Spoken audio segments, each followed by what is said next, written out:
My name's Tim Paris, and I have a nice little demonstration this afternoon on just some of my favorite things. And this is favorite from my perspective.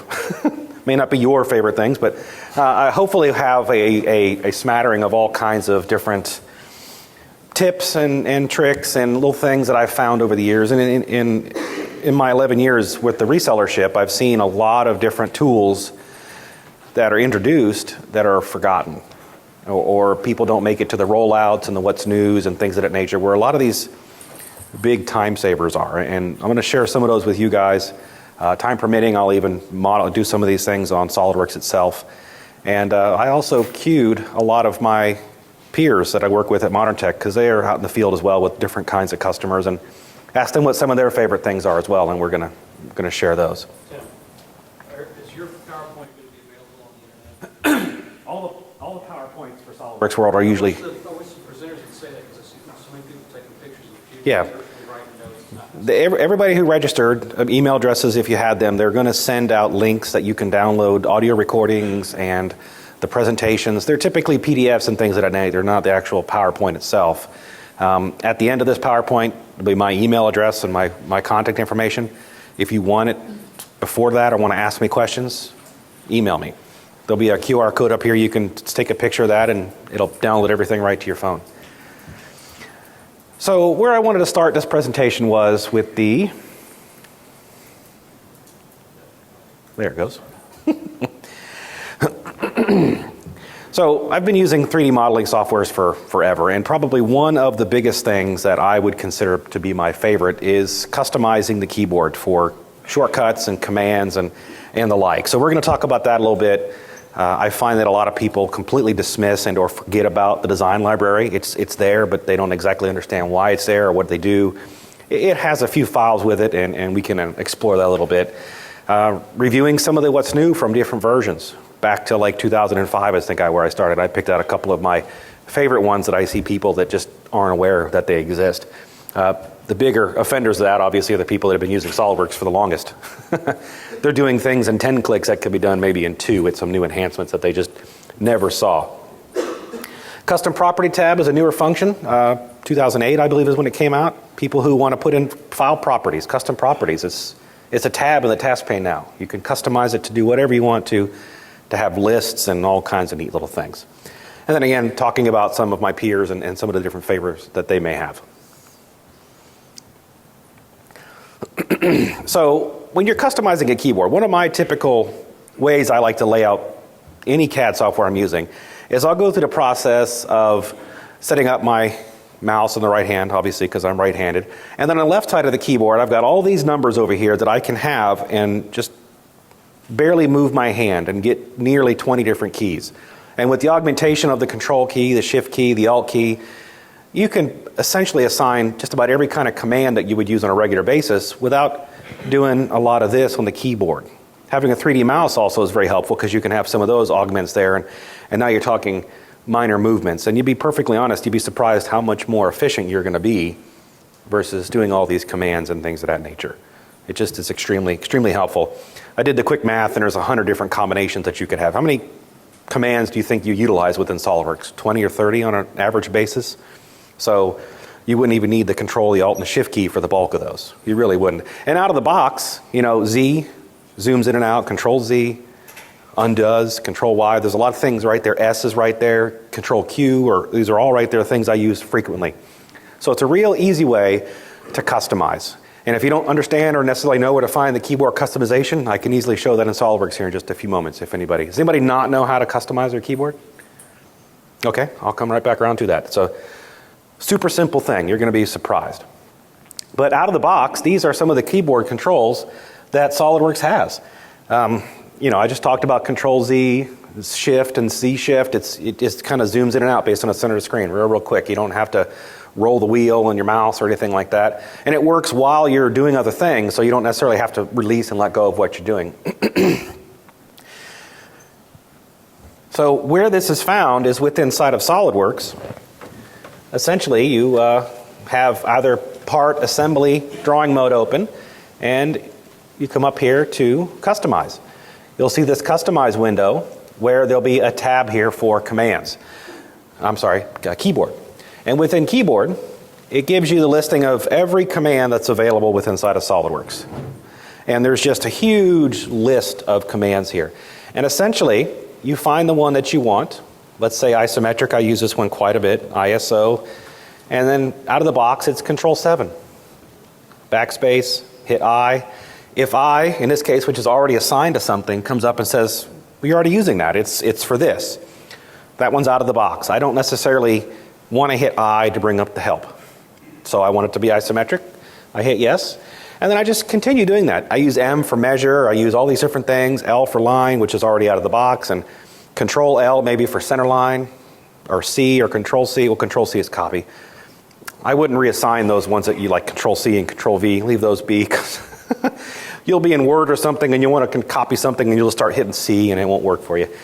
And then if you want to as well, you can clear this out here. Change the show to say, you know what, show me all the commands that already have keyboard shortcuts. So, you can actually print this list out, which I have people doing on a PDF, and they just put it up on their wall until they become more familiarized with it. Highlight in different colors some more frequently used commands. And then you can actually copy this list out and paste it into Excel if you want to, reset everything to default. Focus the commands just within inside of, maybe the help window so you can find out what is available shortcut-wise in help. There's a lot of different ways to customize this. But again, I focus a lot of my customizations on that left side of the keyboard. Right side if you're a southpaw, that kind of thing. But you're really surprised how much we won't have to do a lot of movement. So I decided to start back in 2007. This remote is not really working very well for me today. And I wanted to talk about some of the commands that I know that people have forgotten. I know this because I travel to a lot of customers in the Bay Area. And I'll go there, and this guy I've known forever. We're using SolidWorks forever. And he was wanting some more real estate. And I constantly would see him open up SolidWorks. And he would do this. And I'm like, why are you doing that? And he goes, well, because I want more real estate. I was like, all right, hit F9 on your keyboard. Hit F10, hit F11. And within a few moments, you're basically down to just pure graphics. And if you keep hitting F9, F10, 11, you can get right back down to it. And then you want the feature tree, you can click out there. And you want up here, you can click that. And it'll all show up real nice and clean for you. He felt a little silly, but we got a laugh out of it, and it worked out pretty well. It's just these little things that people are just completely unaware of. And first question was, did you come to the rollout? And he said, no. Well, that was your problem right there, And it's silly, but we put these events on, and I don't know if, where you guys are as far as territory. If you go to these rollouts, they're well worth the couple of hours that you may or may not be missing of your work. The fully defined sketch. Back in 2007 or before 2007, you'd right-click in a sketch and you have to say auto dimension. Anybody remember that from back then?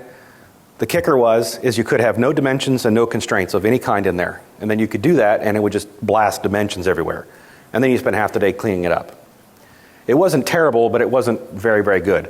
Fully defined sketch, you tell it I want to add a couple of fillets dimensions, or I want just linear dimensions, or I want to just add constraints.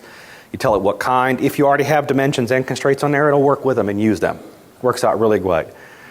The Sketch Expert, Dim Expert, all of the Swift, SolidWorks Intelligent Feature Technologies, they were induced in 2007.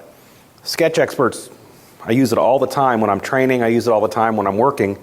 I want to apply a constraint. I've already got a fully defined sketch. I'll go ahead and add the constraint. It'll come up and say over defined. You click on the red text at the bottom, and it brings up the expert, and you can actually parse through possible solutions of what it will find. And it shows you a preview and shows you what dimensions it's going to get rid of, or constraints. Great time saver for those of you that have over-defined your sketches and are looking for SolidWorks to tell you what is the best way to solve it. And it does a very, very good job at it versus you just guessing and deleting and removing things you may not want to. The whole series can add fasteners at the assembly level. So I want to add a hole here. It's through 5 plates. I tell it it's for a quarter 20. It asks me what I want: the first plate, the middle plate or plates, and then the bottom one. And it can automatically put the fastener, and it transposes all of those holes right back into the part. So it's not an assembly feature. It becomes not part features. And then right afterwards, if you want to, it'll put the fastener in for you. So you can do this repetitively over and over, and it's a huge time saver that puts it right back down into the part mode. Smart components. You have a bracket, some sort of clip that goes onto a cabinet, and every time you put this clip in, you got to cut a feature out to make room for the latch. It takes 2 fasteners, and then it's got an opposing latch as well. So every time I add this in, I'm spending 5 or 6 minutes afterwards cutting holes and adding fasteners and doing this. With smart components, you place the latch, position it where you want to, you hit the little smart component star button next to it, automatically adds those things. So it can be very, very quick, and then those can be put into the design library for those constant repetitive things that we just dread getting to and doing. Instead of copying and pasting from one to the next, it's just drag and drop and quick click and it's all taken care of. Again, these have been out for 5 years now, 6 if you count this last year here, and easy to find them in help. It's been in the pull down forever. You may have just glanced over it, not even seen it, or saw it and said, I'll look at that later, and that was 5 years ago. We've all done it. And then the view palette. You guys probably all use this, but this one's a favorite of mine. It's not one of those ones that we forgot about, but you've seen the view palette. You just drag the views out from the drawing. Much better than the model view button you had to pick before, and you didn't have the preview and didn't see the orientation and things of that nature. 2008, copy sheet. Right click on a tab, say copy, paste it somewhere else, in the same drawing, in a different drawing. Huge tech support issue way back when, because you can cut and paste views, but it wouldn't get everything, would mess up the dimensions. It's hard to cut and paste notes. You had to do them in separate actions. Now you can just take the whole sheet, move it to a new drawing. A lot of people that have multi-sheet drawings, they want to make it into single sheet drawings for PDM or for whatever reason they're doing it. Cut and paste. Super simple. Fit text, again, just a little drag box. Now it automatically wraps. Again, this was out in 2008. It's been around for a long time. And we've been using SolidWorks since 2008. Quite a few of you? Do you use that? Do you even know it was there? You don't know because you didn't happen to go to their rollout and you didn't read the what's new. And that's fine. Most people don't have time for that kind of stuff, but they're there. So it behooves you to find these things. And I know on our website we have all the old what's new documents that people can read through. I'm pretty sure we have our old PowerPoints or presentations up there from previous releases. Not that you have to go to our website, but your reseller should also have these kind of resources available. And if you spend 10 minutes just glancing through these things, I'm sure you're going to be very happy with the results. Breaking the link for mirror parts, huge. You want to make a left hand, you already have the right hand. Used to, you make it, and it was just a dumb solid. You couldn't do anything with it. Now, it'll bring the feature tree with it and give you an editable part for the left side versus the right side. Big time saver, big. Design for Manufacturing Express. Yes? Sure. When you break the link, don't you break the mates too? Just mirroring part is not mirroring in the assembly level. You mirror the part in the part mode. You can do it in the assembly level and get similar results. If you do it in the assembly level, in fact, you can actually check the box and make it a configuration, which also is a big time saver if you don't want them to be separated. The breaking of the mates on the assembly side, I believe it's a lot better than it used to be, but if you're doing a left-hand, right-hand, sometimes those features don't transpose over as cleanly as you would like them to. It's better than redrawing a left side, though. As far as the DFM Express, yes, it is. So when you do the mirror part, down at the bottom it says break the link, and then the feature manager will be in the other part. And the nice thing about it is it's actually the feature tree for the right one with one feature at the end that mirrors it. So you'll be editing it as it was the right, but it automatically mirrors it at the end with the move copy body little special command. It's very helpful. I use it frequently. And again, it's one of those things I see people doing, and they save it as a dumb solid or something so they can bring it in and add and change things, and there's really not a need to do that. So with the DFM Express, I'll get through it this time, I promise.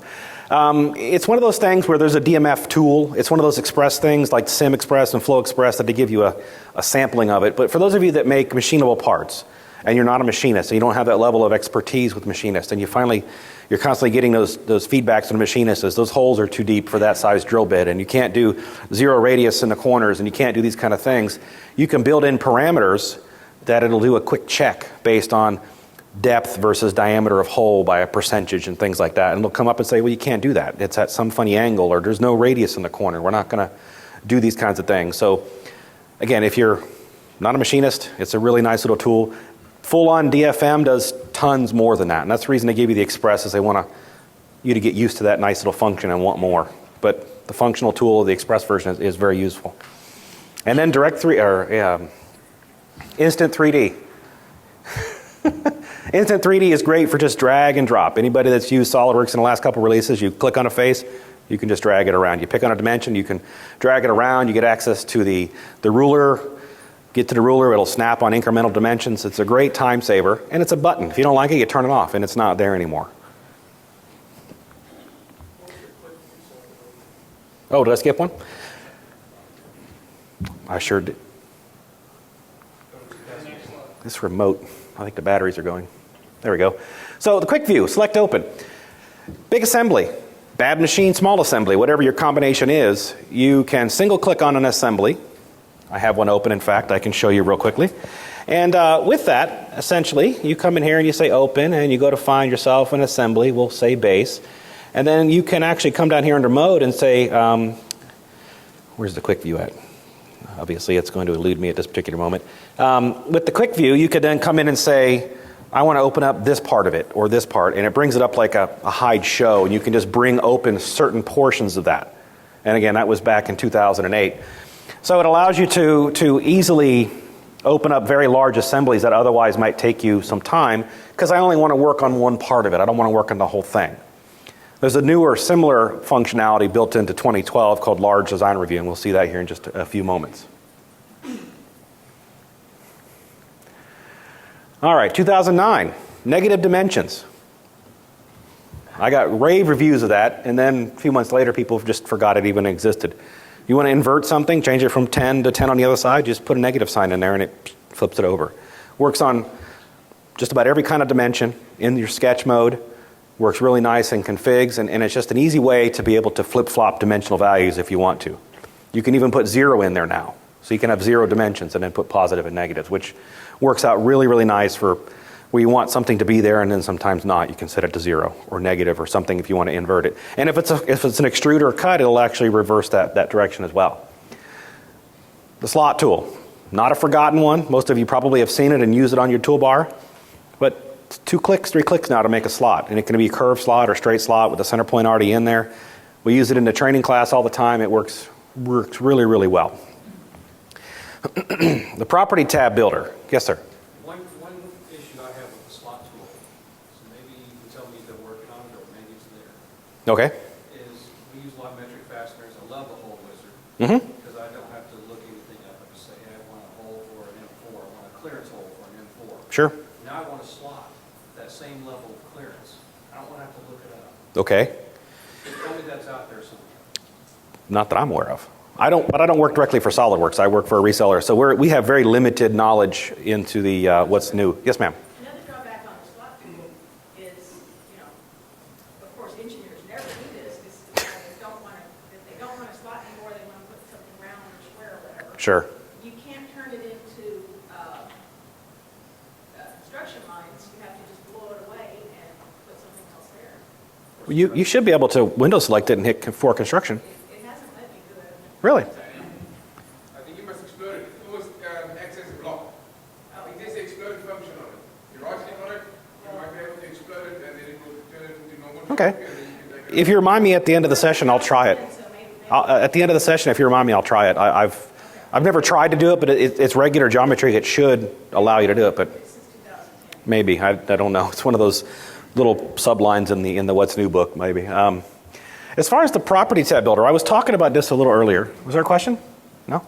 The property tab builder, if you guys are using SolidWorks and you have, where you can come up in here and say, I want to do file, properties, and I want to enter in the description and the material and the units or whatever it is that I want to be able to transport down into the title block, into a bill of material, into my PDM system or whatever.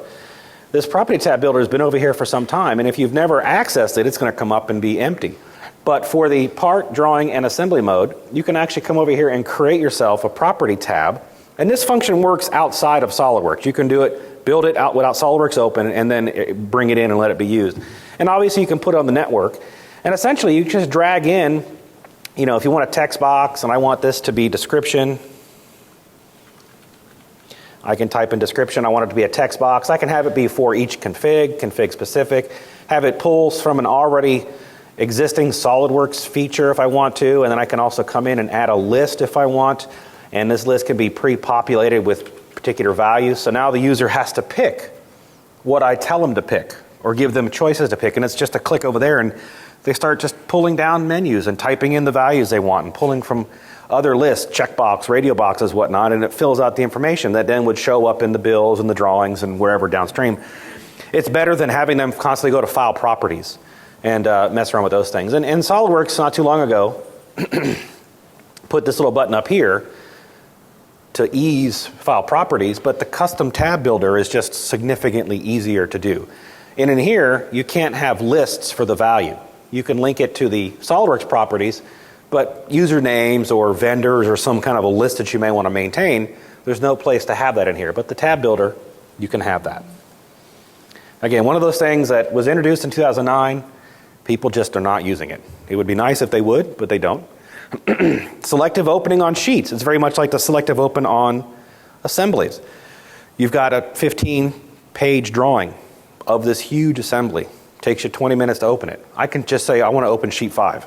And it'll just open sheet 5 and let you work with it.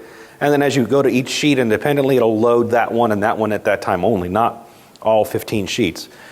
So it's one of those performance things that help you with your, again, large assemblies or very complex geometry, or you have a really bad machine, one of the two, or three, excuse me. It's a very easy way to open up drawings that might be complex.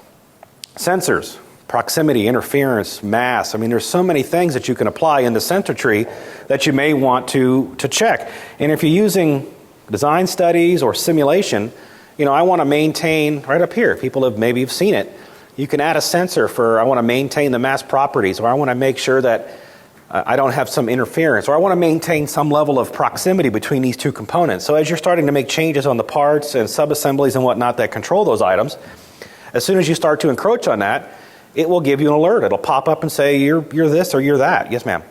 If you set, we do our models and limits, and you set it to like a mixed material and a least material condition if you're like, you have to slide a nut or a stem.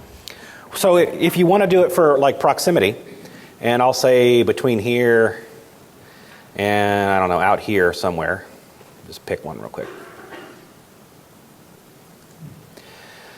I can then tell me if it's true or if it's false for proximity. Now I could make multiple ones, or I can actually pick a dimension, or I could have, say, a measurement, and I could do two of them, one equal than, or what greater than, or is not, or there's all kinds of ways for putting in those kind of properties.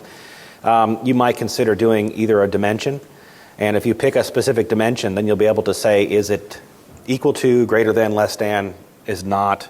So you can build in those kind of equations to, or not equations, but properties to have it warn you on certain things. And in your case, you might want to add two, for one for maximum and one for minimum, and that way it stays within the range. I don't think there's a range function in there, but that's what I would do. We can import bill of materials right into the assembly. We don't need to create a drawing. If you want to just make a quick snapshot of what it is of the bill, put it in the assembly and send that to them. SolidWorks is trying to adapt with the thought process that drawings at some point will go away. We're getting there. I've seen an increasing number of people. Every training class I ask, how many people make drawings? They all raise their hand. Most of them do. How many of them make 100% drawing prints? Maybe 1 in 10 will raise their hand. When I did that same question 5 or 6 years ago, half the room would raise their hand. So there's a trend where we're not making 100% dimension drawings anymore. Some people still do.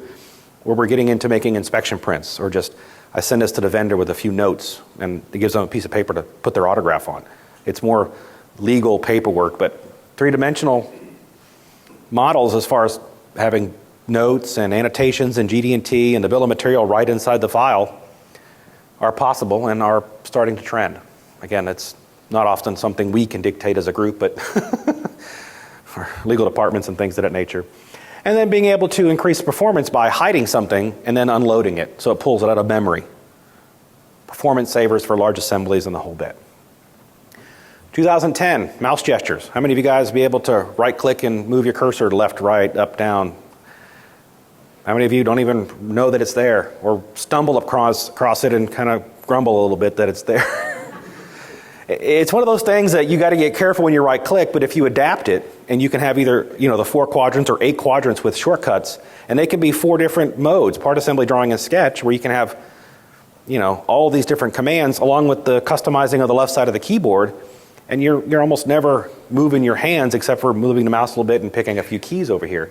It's a really easy way to help smooth line and stream what it is you want it to do. Plus now in the newer release, you can actually add macros and the OK button and the cancel button inside of this right mouse. So every time you commit a command, you just click, hold, right, drag, go to the right, and you've accepted a command.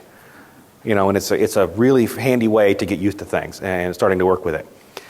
Assembly visualization. This is a really, really interesting tool. I've shown it at many different user groups, and people just don't even know it's there. So under the Evaluate tab, you have Assembly Visualization. You can actually have your model completely colored based on, is the weight, the quantity, is it make, is it buy? And then you can have a completely colored model with multiple colors and have this great visualization of what is going on in your assembly. What pieces are aluminum, what pieces are not? Because the aluminum price just went through the roof. Now we got to go change all the aluminum to something else, or whatever justification you need to be able to just say, oh, there's a picture of all of my colors of what is what. And any custom property can be made to be shown in this colored graphic.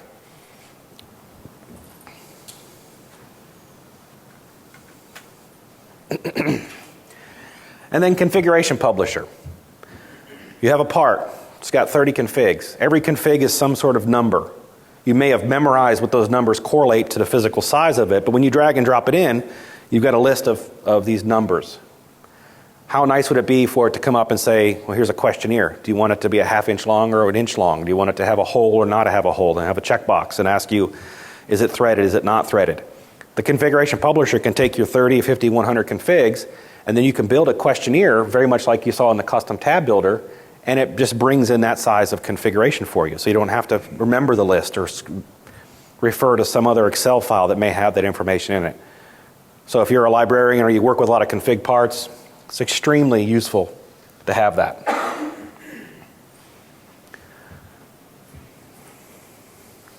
There we go. 2011, global variables. They've kind of been around for a while, but 2011 they changed the equation editor and made it so much simpler, where you can just type in something, and I want it to equal 10, and I want this to be 12, and this to be 14, and it's the thickness, it's the length, it's whatever you want it to be. Every dimension you want it to be equal to that value, just double click it, hit the equal sign on the keyboard, and then it pulls up that list, and you can just easily put that value in there and change it. I've got a file that I use a lot of different configurations, and before I had global variables, I just used the design table to handle all that for me. Yes. It's beautiful. Mm-hmm. Question I have for global variable, let's say you get it here and you want to put in diametral pitch. Okay. Okay. Is that global variable configuration specific or can it be? It can be, yes. Okay. And that way you don't have to have a design table anymore. You can just have it all internal to SolidWorks, which design tables are nice. They use Excel. There's problems with multiple softwares embedding into things like that. I mean, it works pretty well, but there's always chance for problems. The defeature tool. How many of you guys send a model to another person that runs SolidWorks and you don't want them to have the features?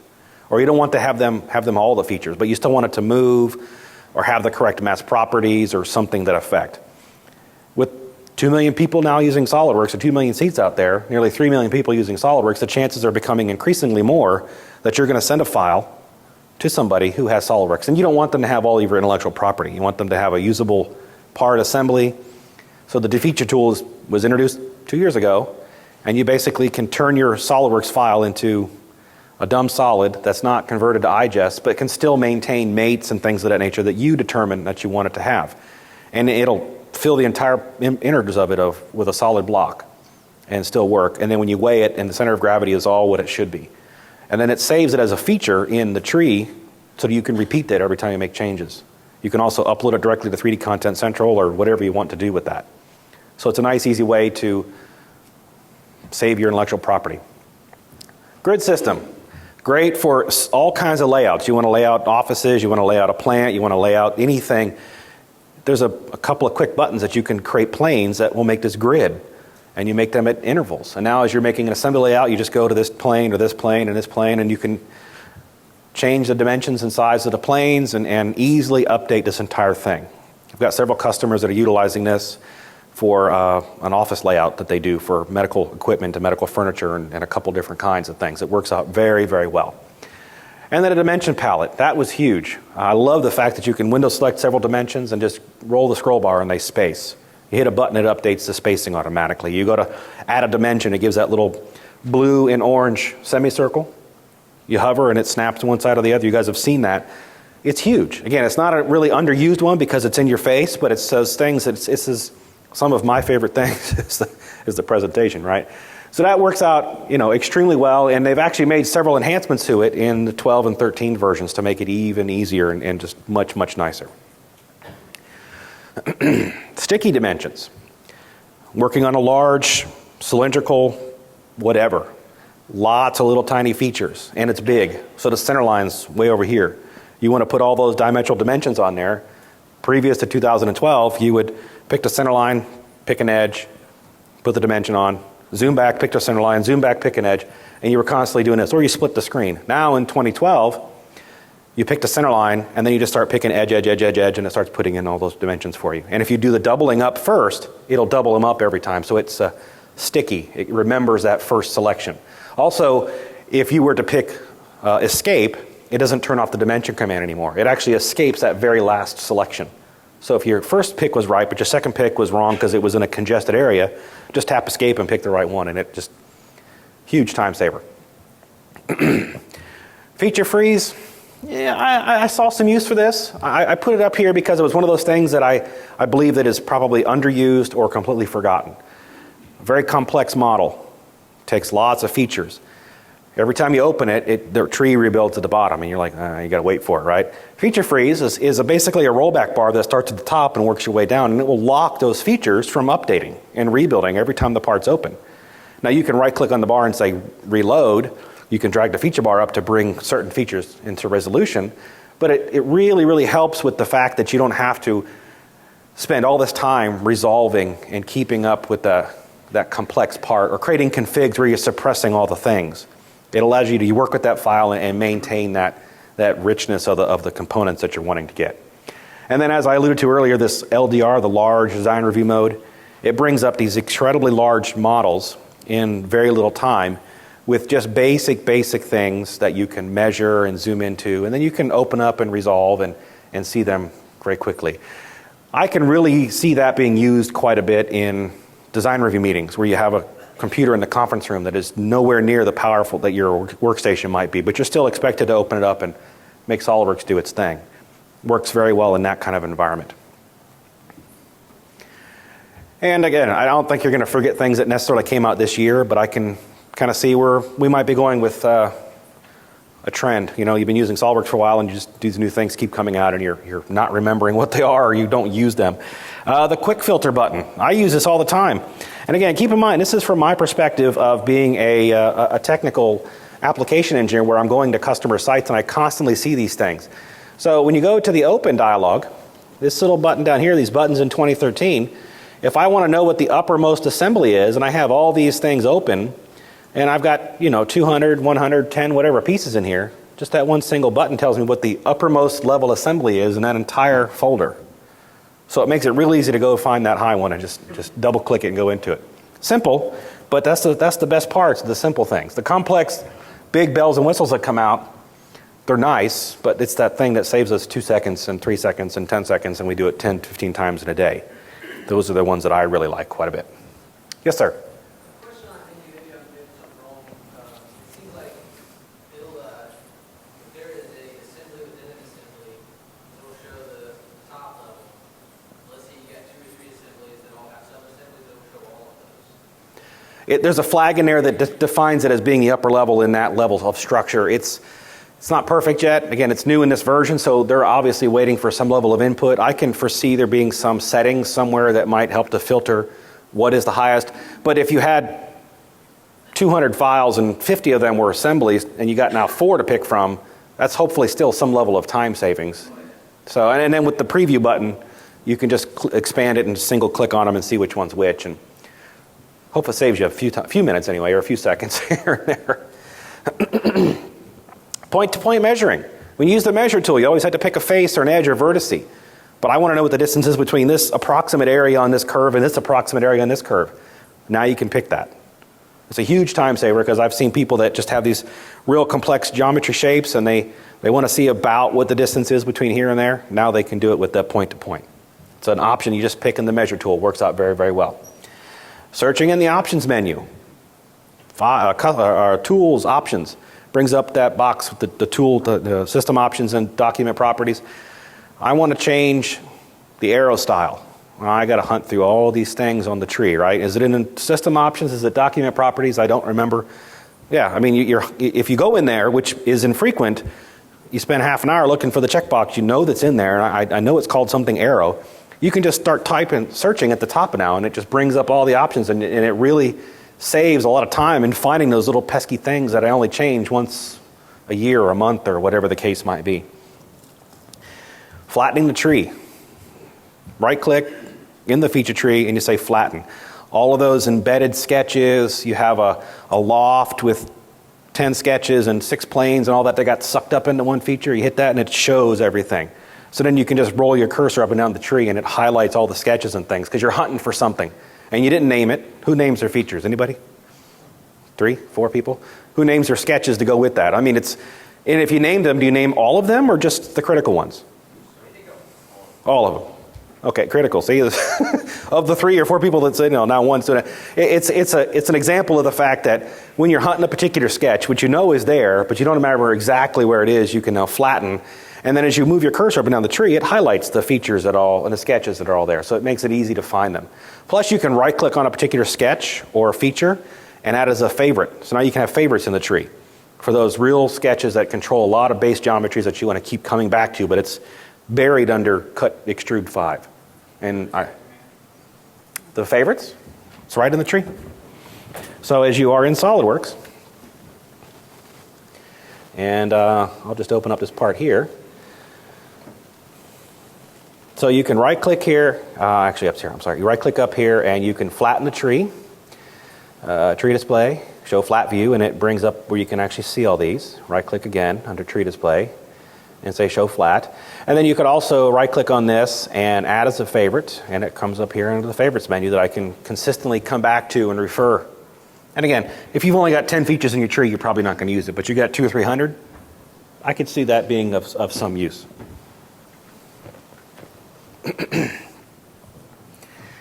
Length setting on cosmetic threads. This was a big enhancement that a lot of people were asking for. You have a threaded rod, and you want to put a bitmap on it to make it look like a thread. Before 2013, the entire rod would get threaded. How did you stop it? Split line. Nobody liked doing that, but it worked. Now you just put in the length. It gives you an up to next feature or up to a particular depth, like a blind functionality, so you can just put it on the tip of that rod without split lines and things of that nature. Anybody use weldments? If they use the design library and they drag out a part that they want to use in an assembly or a feature, now the features can actually contain multi-body. So weldments is great because you could have a foot, and the foot could have the caster and the threaded rod and the nut and the washer and the lock washer and everything. Drag it on and it puts it all in there with one shot versus then trying to come downstream later and assemble that thing 4 times or 6 times or however many legs you may have on your thing. Design tables. You said you use design tables. Do you use design tables in assemblies to control configurations? Do you cut and paste the names of those configurations into Notepad so you can remember them, or you just type them in? I usually make several different configurations that kind of give me a bounding box. Well, but the names of the configurations of the parts that you're trying to pull, where do you get those from? I get them from, well, like I'll have one sub-assembly with one configuration, say small. Yep. And all the small parts, and all the large parts. Then when I go to the design table, it's automatically got at least the bounding for it all. Oh, I see. Something intermediate in there, then I got to go figure it out. What they've added is now a pull down. And it'll show all the config names of those parts or components. So you don't have to remember what they are. Because before 2013, you wanted to make a piston. And you have a different length rod, a different length head. And you called them XYZ 1, 2, 3, and you've got 10 versions of that. And the head's got different things. And you now want to make this assembly with all these configs. You had to either write the names down in a separate document or remember them and then type the names in so that the assembly would pull those right configs and load it properly. Now it's all just pull downs. So unless you just stumble across that, or you stop using design tables because of that, or because it didn't have that, now it's there. And again, it's little things that people are just going to skip over and forget.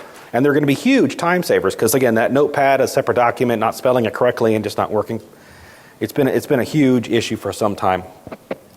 You can have multiple explode views now for each individual configuration. The only way to do that before was to make separate configs. Everyone had to have a separate explode view, but I want to show explode alternate 1, explode alternate 2.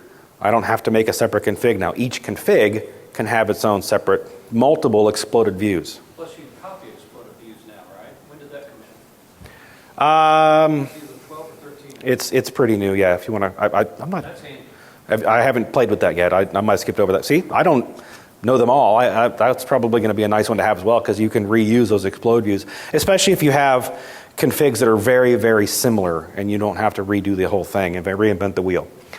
And then saving drawing views to DXF. You have a drawing with all these views on it, you just right-click on it and save it to DXF. And it strips out the dimensions and all that business. You don't have to save a separate file, make a separate sheet with just that, the flat layout. We didn't be able to save models as DXF and DWG forever, for like 5 or 6 releases, but people forget that they can do that. Yes, sir? On that last one that you're saying, you're saving it out as an DXF.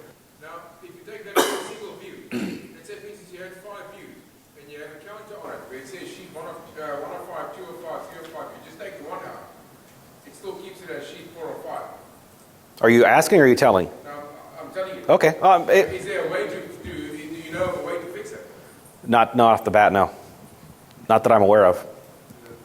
Not yet, but again, as I was saying, SolidWorks often gives functionality, and it does what it's supposed to do, but it could do more, and they like to get a lot of input. And again, they've never said this to me, and if there's any SolidWorks employees in the room, they may or may not admit to this, but it's my impression after using SolidWorks for 11 years that they introduce things that work for a targeted thing very well, that could grow, and they're looking for lots of input to enhancement requests and that sort of thing.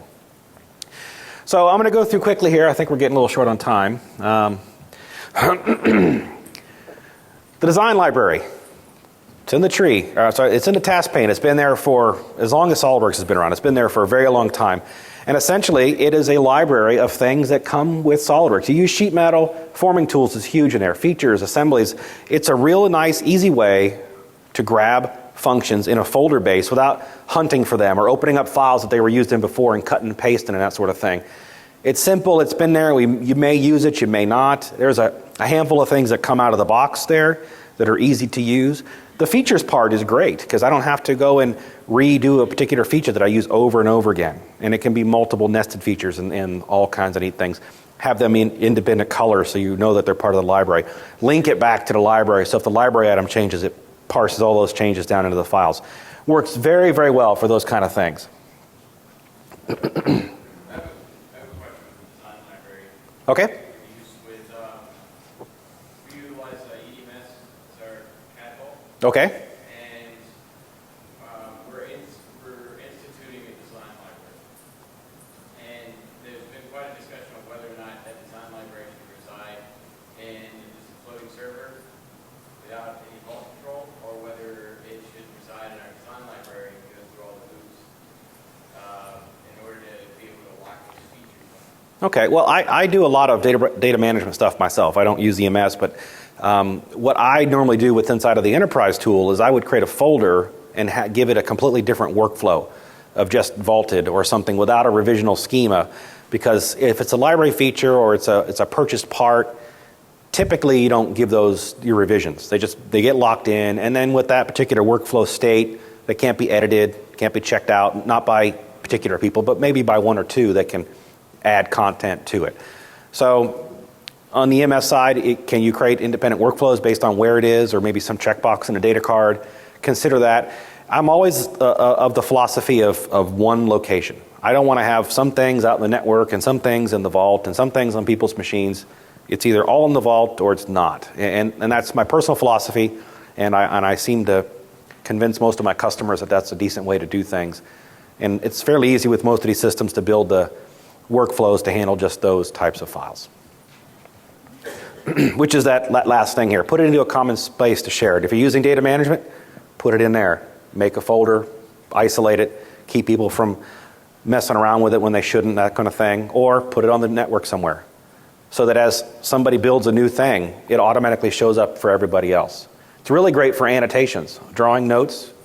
You know, you guys probably have a slew of different notes for, is it powder coated, is it machined, is it plastic, is it this, is it that, and you're constantly bringing them out of Word docs or bringing them from other files. You can just drag and drop these things right in, and you can drag and drop them on top of other notes and it'll line them up for you real nicely. And there's all kinds of neat little enhancements in the newer versions of SolidWorks to work with those kinds of notes.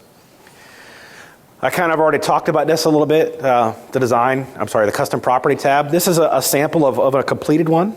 Essentially, you can build very, very complex ones, and you can have different ones based on what kind of file type it is if you want to, or these kind of things. And these can then exist on the network or in the vault. And every time somebody opens up a SolidWorks file, they have access to this where they can just use all these pull downs. And you can make it linked to some vaulting systems if you want to have it pull from those kinds of properties. It's really not a complex thing to set up. You do it once or twice, and you kind of leave it alone. And it's very, very easy to work with and use.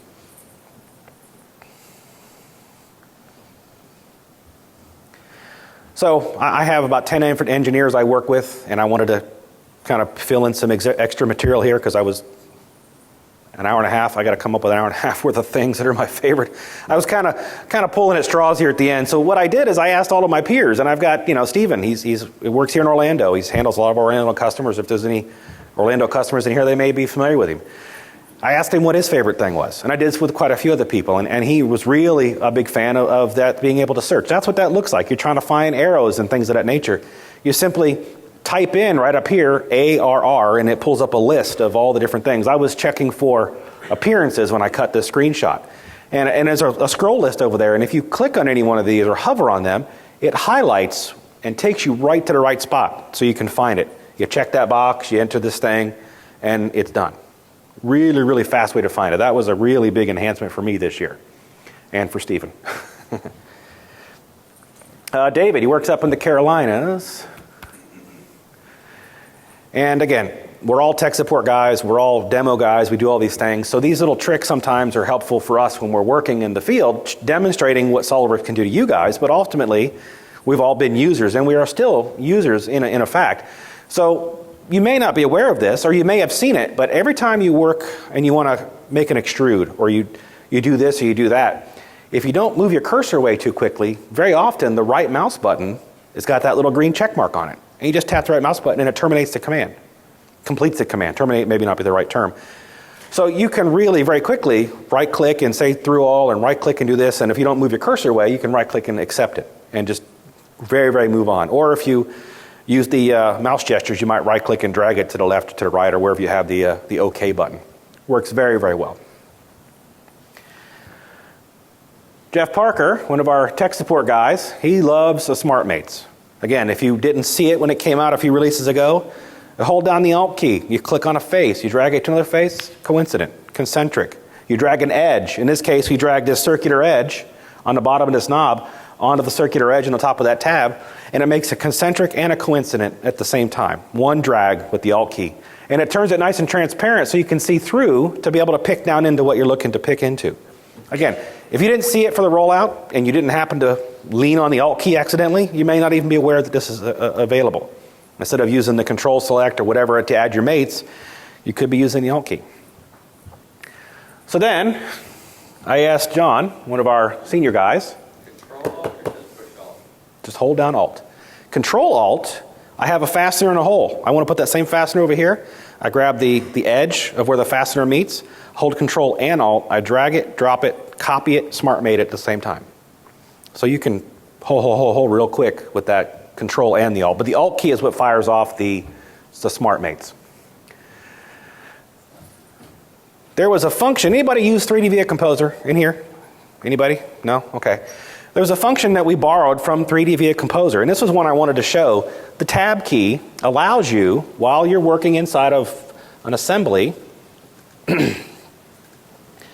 if I hover my cursor and I just hit Tab,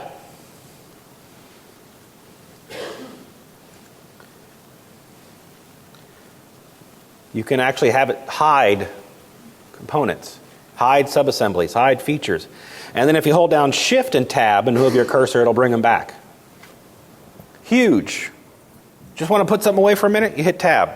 And your cursor is on top of it, it just hides it. Shows up when the tree is hidden. If the projection wasn't cut off there, you'd see the little icon turn to ghost. It's just like right-clicking on it and hitting hide, but it's a lot faster. And you can actually hold the tab key down and drag your cursor across stuff, and it'll just hide very, very quickly. It's much like the trim tool with that power trim. It just hides things very quickly.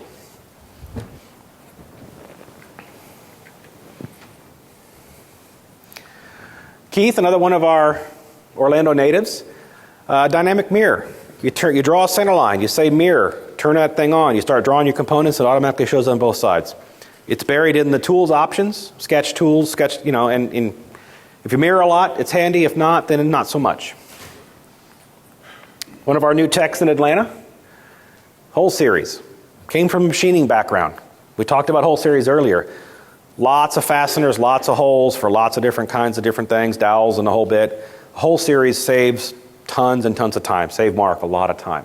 And again, you make a whole series hole, which is exactly like Hole Wizard, but it's in the assembly mode, and it puts all of those components, the holes for those components back down into the parts. So you don't have to try to reinvent the wheel or redo them. And then you can have it automatically put all the fasteners in if you have toolbox. Yeah, it gives you an option for a middle area, and you could have one or none or 1,000 plates in there. And if you put a counterbore for 1/4-20 up here, it'll assume that the middle holes are clearance holes for 1/4-20, and the bottom will either be, again, a clearance hole or a tap. And then if you make it a clearance hole, then you have and you hit next, you can then put what we call stacks, which could be washers, lock washers, nuts on either end, and it can fully populate the whole thing. Was there a question back? Yes, sir. I assume that makes in context, correct? Yes, they're all in context. Can you break it after you make Yes, yes, you can. Yes. Have you mentioned any issues with like long rebuilding times? When I've used that in the past and gone through like doing assemblies out of laser cut parts, going through like in and out parts, and it really slows down. When you have a lot of in-context components, then it's got to refer back to the parts to make sure everything updates and fills. It can take a long time to do so. You could go in and suspend those links. You right-click on the uppermost item in the tree, go to List External References, and you could hit Lock. And it won't want to update them as much. You could break them if you want to. Of course, if you break them, you can't unbreak them. So, yeah, it's got a lot of value on the plus side, but it's also got some things on the negative side. Everything obviously has pluses and minuses to it. Michelle, out of Chattanooga, she does a really neat little thing where she'll take a component like this and she'll use the move command and toggle on collision detection so she can figure out what the upper and lower limits are so she can create a mate limit dimension. She doesn't have to calculate it or drag it up and measure, oh, it's interfering. You turn on collision detection. You move it till it stops. Measure. Turn it back on. Move it till it stops. Measure. And now you got your limit mate dimensions. Brilliant. I mean, she told me this. She sent me a little video, which I don't have time to play right now, but it's it's the simple things. And it's not even anything new. It's been around forever. It's just that's how she uses it. And she used to work over at McKee Foods and use this kind of thing all of the time. Nate, one of our newer engineers out of the Carolinas, he loves the control key. You want to make a parallel plane, hold the control key down and drag it. Type in a value and it's there. You want to copy something in an assembly, click and hold and drag it and it makes a copy of it. The control key works great on sketches and dimensions and features. You can copy all kinds of things just by using the control key and dragging things about. Steve, another Atlanta engineer, he's a big fan of that Instant 3D. Again, you pick on a dimension. When you pick on a dimension, you get the little blue spheres at each end. You just click and drag it, and it updates it.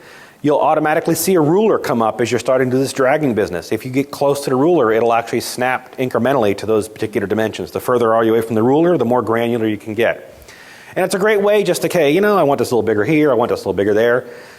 For free-form design, I'm not really sure exactly what I want it to be, but let me get the basic down and start dragging things around. Works out very, very well. It works for sketches, works for surfaces, and then later you can just clean them up, put in the more rounded values that we like to see.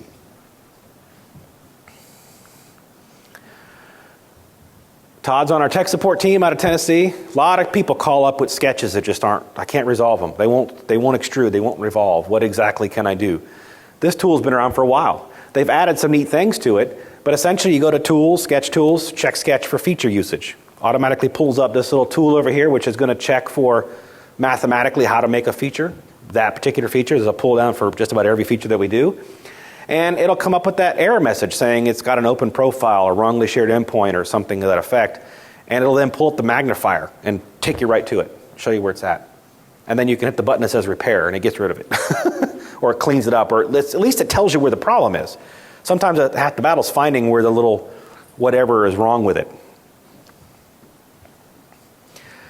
Tom out of our Atlanta office, there's the magnifier. Again, unless you've happened to hit the G key accidentally and you weren't part of that rollout that happened 4 or 5 releases ago, you wouldn't know that the magnifier was there. It's a great little tool if you're working inside of parts or assemblies or whatever, and I want to see what's going on over here, and instead of just rolling in and out zooming, I just hit G and it brings up the magnifier, and I can zoom in there and I can move this around and I can click on that, I can measure it, I can do whatever I want to do, but I don't have to spend a lot of time zooming in and out, which is unfortunately bad for my vertigo, right? It's giving me all dizzy, but what's that? The vertigo or the G? Okay, yeah, the magnifying glass, I can see that. So, they made a nice little enhancement in 2013 to make it a little easier to use, but it's one of those little things, again, unless you stumbled across it, you're just not going to know it's there, and that's one of those things that Tom likes to use. Warren is a big fan of creating little macros, and he's got one specifically that closes all of his documents. This thing, I think the batteries are going. So he makes control cut shortcuts and little macros, which has been around for a while. You just record something that you like to do frequently. Like he just does a Control A for close all. It's just all of his documents close down. He doesn't have to worry about saving them or closing and saying, no, I don't want to save it, no, I don't want to save it, no, I don't want to save it. Just wipes them all down. Now, obviously, that's bad if you're in a production environment. You want to make sure you save your work. But one of the things that we like as demo guys is we can open up a bunch of things and just say, you know what, close A. They'll go away. The point is you can actually create all kinds of macros to do numerous things. Tommy up in the panhandle really likes that command, mouse gestures. Essentially, you right click, and if you got 4 turned on or you got 8, these are customizable in 4 different environments: part, sketch, assembly, drawing, right? So in that customize tool where you saw me use it earlier, one of the tabs was for mouse gestures. And again, I like isometric, ISO. I'm in the assembly mode, so I don't want to isolate. I want to do isometric. So I can drag it left, right, or if I come up here and do 8, I'll do it that way. Hit OK. Middle mouse, rotate around, zoom out, whatever. Right click, hold, move my cursor down, isometric. And again, that could have been mate, it could have been measure, could have been section, could have been whatever. Tons and tons and tons of things that you may want it to be able to do.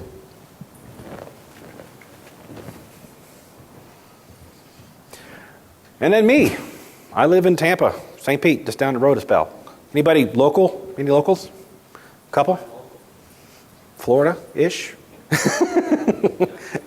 Do you know where St. Pete is compared to here? I'm pretty local, an hour and change away. So one of my favorite things is move with the triad. If you have something in an assembly that's not fully mated, and you want to just move it a little bit to the left or to the right, or you want to rotate it more precisely. Anybody ever tried to move something on a screen? It looks like you moved it 2 inches, but then you rotate and the thing's way out in space.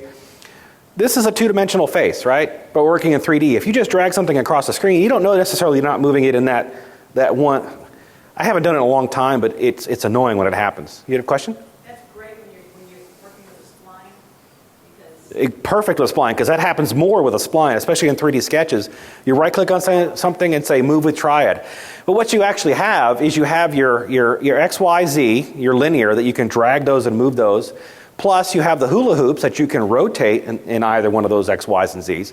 You can actually click on this little purple semicircle there and move it along that plane in any of those 3. And plus you can also then click on the point, move the triad over here, and then move it relative to some space distance away. I mean, there's tons of things that you can do with that, and it's used all over SolidWorks.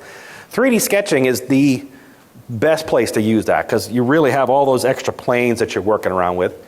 The select other, you want to dive down into a part to pick something, instead of using the hide, you put your cursor on whereabouts it is, you right click and you say select other. There it is. And every time you right click on a face or something, it'll actually hide it so you can dive down into the part and get to what you're looking for.